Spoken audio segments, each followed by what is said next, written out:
Hello বন্ধুরা, আপনারা দেখতেছেন maxcoderbd ইউটিউব চ্যানেল। তো HTML আলোচনার চতুর্থ পর্বে আপনাকে স্বাগতম। আপনি যদি এই পূর্বের ভিডিওগুলো দেখে না থাকেন তাহলে অবশ্যই ডিসক্রিপশনে দেওয়া লিঙ্ক থেকে আমার পূর্বের ভিডিওগুলো দেখে আসবেন, কেননা আগের ভিডিওগুলো না দেখলে আপনি এখনকার টিউটোরিয়ালটি কিছুই বুঝবেন না। কেননা সেই আগের ভিডিওর যে ফাইলটা ছিল সেই ফাইলটাই এডিট করে আমি আবার নতুন করে কোডগুলো দেখানোর চেষ্টা করছি। তো বিশেষ করে প্রথম পর্বটি অবশ্যই দেখবেন, কেননা সেই পর্বটিতে তিনটি ইম্পর্টেন্ট বিষয় আছে, যেমন হচ্ছে একটা HTML কোড কীভাবে শুরু করতে হয়, কীভাবে সেভ করতে হয় এবং কীভাবে রান করতে হয়। ওকে, তো চলুন শুরু করা যাক। আমি আমার পূর্বের লেসনের প্রজেক্ট ফোল্ডার থেকে আগের ফাইলটি নোটপ্যাডে ওপেন করে নিচ্ছি এবং এটি গুগল ক্রোমে আমি রান করে নিচ্ছি। আমার আউটপুট ছিল পূর্বের লেসনের এরকম। তো লক্ষ্য করুন, আমার যে ইমেজটি আছে, ব্যাকগ্রাউন্ড ইমেজের কথা বলতেছি না, আপাতত আমি এই ইমেজটার কথা বলতেছি, এই ফটোটার কথা বলতেছি। ধরুন এটা যদি আপনার কোনো ওয়েবসাইটের লোগো হয়ে থাকে এবং এটা যদি আপনার ওয়েবসাইটের নাম হয়ে থাকে, তাহলে লক্ষ্য করুন তো এটা কি একটা ওয়েবসাইটের লোগো এবং নাম সহ একটা ওয়েবসাইটের মতো কি কল্পনা করা যায়? এটা কিন্তু সুন্দরভাবে যদি অ্যালাইনমেন্ট আমরা করে নিই তাহলে হয়তো একটা ওয়েবসাইটের মতো কল্পনাই করা যায়। তো চলুন না এটাকে একটু অ্যালাইনমেন্ট করে নিই। ওকে, তো আমি কোডে চলে গেলাম। লক্ষ্য করুন এখানে আমাদের প্রবলেম কি আছে। প্রবলেম হচ্ছে আমার ইমেজটা এখানে উপরে আছে লেফট সাইডে, কিন্তু লেখাগুলো নিচে নেমে গেছে, উপরের অংশটুকু ফাঁকা। কেন এরকম হয়েছে? এরকম হওয়ার কারণ হচ্ছে আমি যে এই যে ইমেজটা এখানে ইউজ করছি সেটা সাইজ দিয়ে খুব সুন্দরভাবে পজিশন করে দিচ্ছি, কিন্তু হচ্ছে এটার কোনো অ্যালাইনমেন্ট দেয়নি, মানে এটাকে কোন পজিশনে বসাবো সে অ্যালাইনমেন্ট করার জন্য আমাকে এখানে একটা অ্যাট্রিবিউট লিখতে হবে, align left.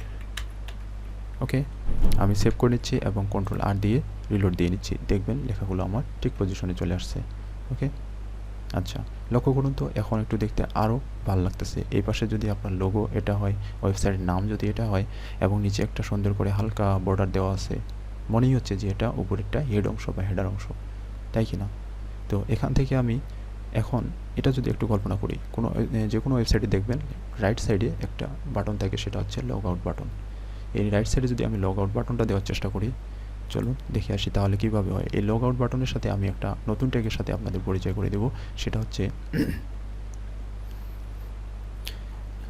Hyperlink tag, anchor text যেটাকে বলা হয়। ওকে, তো চলুন শুরু করি। তাহলে এটা আমার কোন পজিশনে প্রয়োজন হচ্ছে? এটা আমার রাইট সাইডে প্রয়োজন হচ্ছে। এবং তাহলে কোন ট্যাগের পরে আমাকে লিখতে হবে? লক্ষ্য করুন এখানে হচ্ছে আমার ইমেজ ট্যাগ, ফার্স্ট ছিল ইমেজ ট্যাগ এই পাশে চলে আসছে এবং সেন্টারের ভিতরে কী ছিল? সেন্টারের ভিতরে এই টেক্সটগুলো ছিল এবং সেন্টারের পরে আমাকে লাগবে লগ আউট বাটনটি। তো চলুন লগ আউট একটু তৈরি করে নিই। অ্যাঙ্কর টেক্সট যেটাকে বলা হয় অ্যাঙ্কর টেক্সট, এই অ্যাঙ্কর টেক্সটের সাথে হাইপার লিঙ্ক অ্যাট্রিবিউট অ্যাড করে আমরা এটাকে কার্যকর করব। ওকে, অ্যাঙ্কর টেক্সটের এ দিয়ে শুরু করা হয়, এ ট্যাগ দিয়ে, এবং এর আর হার্ফ, এটাকে কেউ উচ্চারণ করে হার্ফ, কিন্তু এটার পূর্ণাঙ্গ উচ্চারণ হলো হাইপার লিঙ্ক, অর্থাৎ এখানে লিঙ্কটা দিতে হবে আপনি কোন লিঙ্কে যেতে চাচ্ছেন। এটা এখন না বুঝলেও পরবর্তী লেসনগুলোতে আলোচনা সাপেক্ষে বুঝে যাবেন, কিন্তু আপাতত এভাবে লক্ষ্য করতে থাকুন। এখানে আমি দিলাম, এখানে আপনি যেই টেক্সটটি ডিসপ্লে করতে চাচ্ছেন এবং অ্যাঙ্কর টেক্সটকে আমি এখানে ক্লোজ করে দিলাম। ওকে, সেভ দিয়ে দিলাম। লক্ষ্য করি কি হয়, দেখুন লগ আউটটি আমার এই পাশে আসছে। আমার প্রয়োজন ছিল রাইট সাইডে, কেননা রাইট সাইডেই ওয়েবসাইটের আউটপুট লগ আউট অপশনটি থাকে। তো চলুন এটাকে আমরা রাইট সাইডে নিয়ে যাওয়ার চেষ্টা করি। তো এখানে আমরা কি করব? অ্যাট্রিবিউট হিসেবে অ্যালাইন অ্যাট্রিবিউট ইউজ করব, রাইট। আমার মনে হয় এটা যাবে না, যাচ্ছে না। এই বিষয়টা আমার জানা ছিল, কিন্তু তারপরও আমি ট্রাই করে দেখলাম। তাহলে এটাকে আমরা কিভাবে ইউজ করতে পারি? আচ্ছা, এটাকে আমরা আর কিভাবে ইউজ করতে পারি একটু থিঙ্ক করেন। আচ্ছা, আমার মাথায় একটা আইডিয়া আসছে, আমি সেই বিষয়টি শেয়ার করি। দেখুন এটা যেহেতু এভাবে যাচ্ছে না, কেন যাচ্ছে না আমি এটা পরে বলবো। আমি আপাতত এটাকে তুলে দিচ্ছি এবং এই সাইডে আমি এর সামনে পিছনে পি ট্যাগ দিয়ে একে মার্ক করে দিলাম, ক্লোজিং পি। এখন যদি আমি পি ট্যাগটাকে অ্যালাইনমেন্ট করে দিই, অ্যালাইন ডবল কোটেশনের ভিতরে অ্যাট্রিবিউট ভ্যালু দিব আমি রাইট। আই থিঙ্ক এবার হয়ে যাবে। ওকে, দ্যাটস রিয়েলি নাইস। ওকে, আমার এটা রাইট সাইডে চলে আসছে।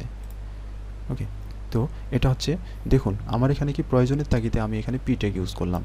এখানে ফার্স্ট টাইম আমি দেখছিলাম যদি এখানে অ্যাঙ্কর টেক্সটের এখানেই আমার অ্যালাইনমেন্ট রাইট দিয়ে যদি হয়ে যেত তাহলে আমি পি ট্যাগের ইউজ করতাম না, কিন্তু যেহেতু এখানে অ্যালাইনমেন্ট হচ্ছে না, কেন হচ্ছে না? কারণ এরকম কিছু কিছু ট্যাগ আছে যেগুলোতে অন্য কোনো ওর নির্দিষ্ট কোনো ছাড়া অ্যাট্রিবিউট ছাড়া অন্য কোনো অ্যাট্রিবিউট কাজ হতে নাও পারে, তখন একটু আপনার মাথা কেটে আপনাকে এটা বের করে নিতে হবে যে এই আইডিয়াটা এরকম আপনাকে বের করে নিতে হবে, আর এটা প্র্যাকটিস করতে করতে আপনার এই আইডিয়াগুলো মাথায় চলে আসবে। তো এখানে আপাতত এই হার্পের এখানে আমি কোনো কিছু দিচ্ছি না, একটা হ্যাশ দিয়ে রাখতেছি। এখানে মূলত একটা লিঙ্ক হবে যে লগ আউটে ক্লিক করলে একটা পেজে চলে যাবে, সেই পেজ থেকে আপনার সেশনটা ডিস্ট্রয় করে দেওয়া হয়, এরকমটাই কিছু বোঝায়। তো এটা আমরা পূর্বে আলোচনা করব। আপাতত এইভাবে সেভ করে দিলাম এবং রিলোড দিয়ে দেখতেছি আমাদের আউটপুট ওকে। তো এরপরে যদি একটা জিনিস লক্ষ্য করেন, যেটা যদি আমার ওয়েবসাইট হয় এবং এর নিচ বরাবর দিয়ে যদি একটি লেখা, অর্থাৎ নিউজ পেপার লেখাগুলোতে দেখবেন যেটা আপনার ট্রেন্ডিং নিউজ অর্থাৎ হট নিউজ, সেই নিউজটার শিরোনাম কিন্তু এপাশ থেকে এপাশে খুব দ্রুত দৌড়াতে থাকে। তো এই ধরনের যদি আমাদের কোনো টেক্সট হয়, ধরুন আমার চ্যানেল সম্পর্কে আমি একটা অ্যাড দিতে চাচ্ছি, সেটা হচ্ছে যে সাবস্ক্রাইব করার জন্য আমি এপাশে একটা এইভাবে লেখা লিখে দেব, যেটা কি হবে এপাশ থেকে এপাশে দ্রুত রান করতে থাকবে। এবং এটা প্রয়োজন হচ্ছে আমার কোথায়? সেন্টার ট্যাগ এবং লগ আউট ট্যাগের নিচে। ওকে, তাহলে কি করব? আমার যে এই যে লগ আউট ট্যাগটা আছে, অ্যাঙ্কর টেক্সটটা আছে, পি ট্যাগ আছে, এটার নিচে আমি এই ট্যাগটা লিখতেছি। এই ট্যাগ হচ্ছে মার্কিউ ট্যাগ। ওকে, মার্কিউ ট্যাগে আমি এখানে লিখে দিব ইফ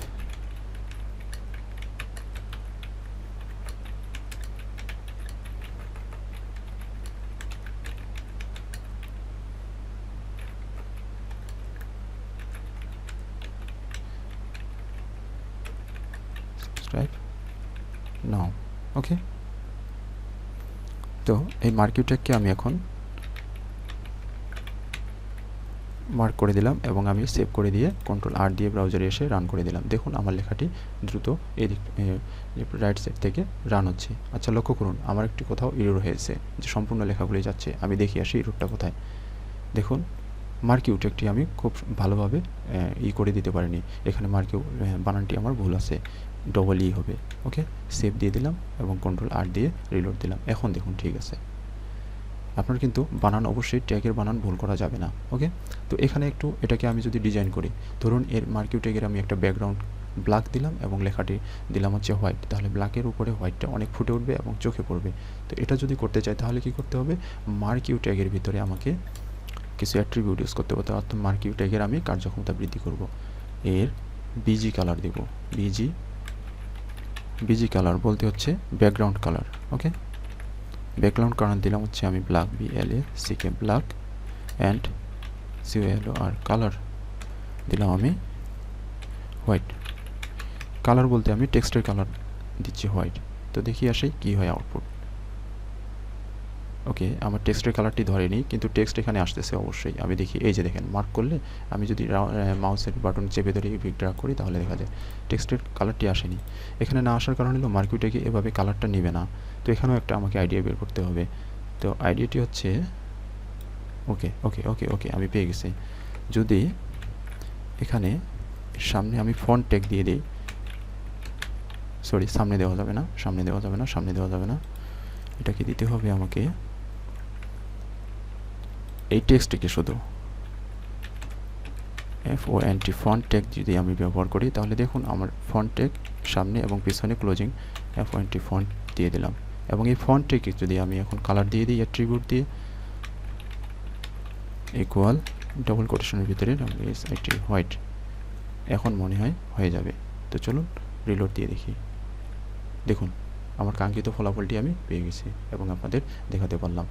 তো বন্ধুরা, আজকে এ পর্যন্তই। ভালো থাকবেন, সুস্থ থাকবেন, দেখা হবে পরবর্তী নতুন ভিডিওতে।